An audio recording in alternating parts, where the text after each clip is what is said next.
High-level talks in Switzerland have brought Ukrainian, US and European officials together to review a new American-led peace proposal aimed at ending the Russia-Ukraine war. While negotiations cite tremendous progress and productive diplomacy, the US drafted plan remains highly controversial.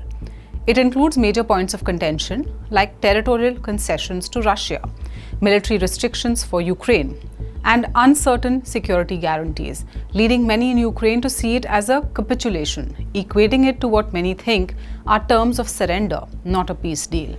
The meetings are described as the most constructive yet in attempts to negotiate an end to the war.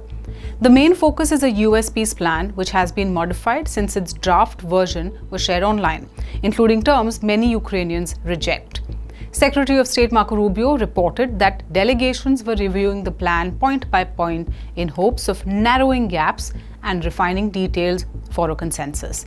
The urgency is heightened by President Trump's Thursday deadline for Ukraine to respond, though an extension could occur if negotiations proceed constructively. I think this is a very, very meaningful, I would say probably best meeting and day we've had so far in this entire process, going back to when we first came into office in January. But there's still some work left to do. We have very good progress and we are moving forward to the just and lasting peace. Ukrainian people deserve and want this peace more than anyone in this planet. While Ukraine and US officials in Switzerland were trying to find common ground, Trump took to his social media to complain that Ukraine's leadership had shown zero gratitude to the US for its efforts and Europe continued to buy Russian oil. Ukraine's President Zelensky, who has experienced firsthand what an upset Trump can do to his country's fight against Russia after that disastrous Oval Office showdown in February, and has since upped the number of thank yous he has sent US's way, expressed gratitude to President Trump for his efforts. Here's a quick look at the contentious items in the peace proposal drafted by the US, which Ukraine feels contains several points that favor Russian positions. Ukraine may need to cede some territory to Russia and recognize the annexation of Crimea. Ukraine would be required to halve its military and avoid developing long-range weapons. Kyiv would also be banned from joining NATO. And security guarantees for Ukraine remain vague.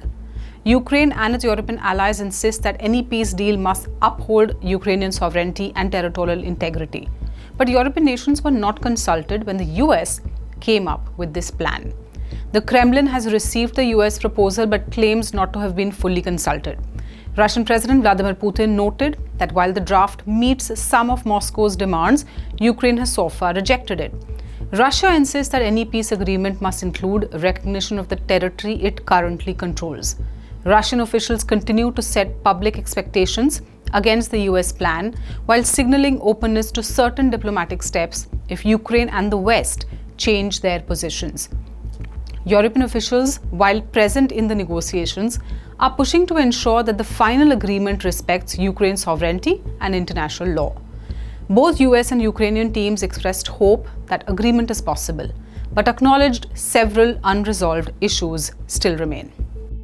For more such stories, subscribe to SNG News, hit the like button and follow for more news updates.